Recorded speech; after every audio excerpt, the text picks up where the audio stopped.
and we've got a great recipe. This is peaches and pork in the Dutch oven. If Pat stands here long enough, we can have some smoked pork right here. It's not working, is it? Shut up, It's not working, is it? He really thinks he's thin. This is delusional. All right, so we have a Dutch oven recipe. What do you want to start off with? All right, first thing we're going to start off with is we have our insert. Typical. We're going to be using an aluminum insert inside of our Dutch oven because this way, when we're out in the parking lot, this means we have to do zero cleanup when we're done. Zero. So we're going to start with a little spray here. We want to fill up the pan. No stick. All right. Okay, we have regular stuffing, all right? A box of stuffing. Now, if you're inventive and you're really ambitious and you want to make your own stuffing from scratch, feel free. Make your own stuffing from scratch. But when you're out inside of a parking lot and you're trying to make it as easy as possible, that's the easiest way. Just get some regular Because everyone complains on our stuffing. DVDs. They're like, oh, we don't want to make all that stuff in the parking lot. We don't want to do homemade stuff. This is easy as possible. And this is your solution. You're going to start with 1 can of chicken broth.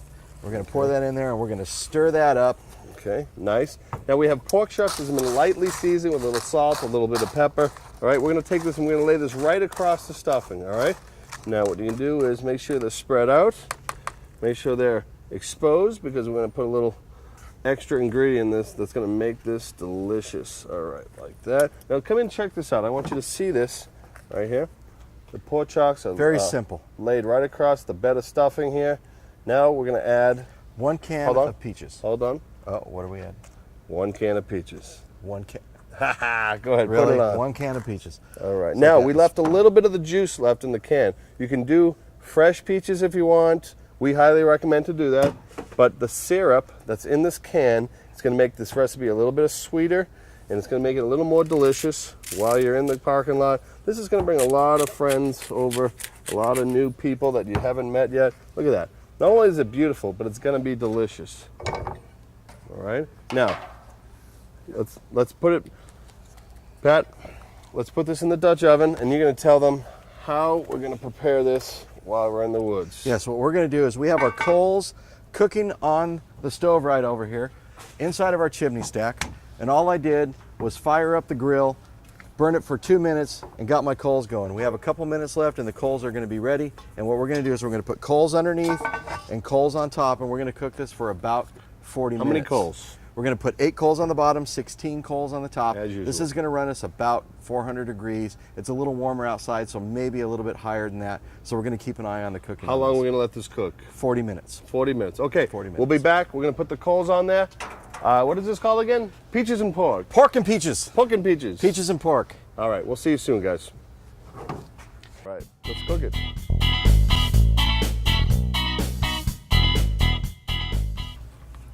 All right, the coals are ready. As you can tell, there's no more smoke. That's a key indicator that the coals are ready. You got a flame that's going to be coming up, and what we're going to do now is we're going to. What are you doing? I'm going to dump my coals right in here, just half of them. Now I'm going to spread them around. How many is that? About 8? Well, I'm going to do about 10 on this one because I have a bigger pot this time.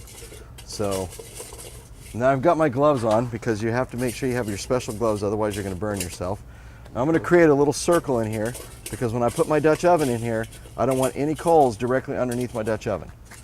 All right, so now you make a circle, Pat, because you want it on the outside of the Dutch oven. Is that right? That's right. So now what I'm going to do is I'm going to lay my pot right on top of the coals. Okay.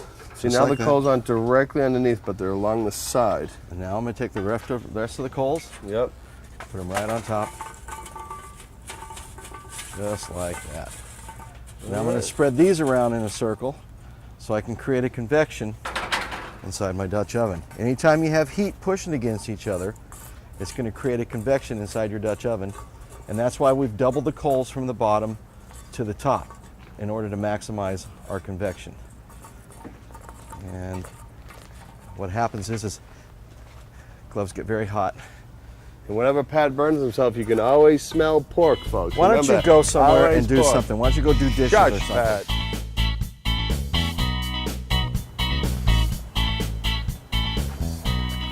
Oh yeah. That is looking good. How's it looking, Patty? It's looking good. Oh, got about 10 more minutes. That looks awesome. And that'll be ready to go. Looks awesome, actually.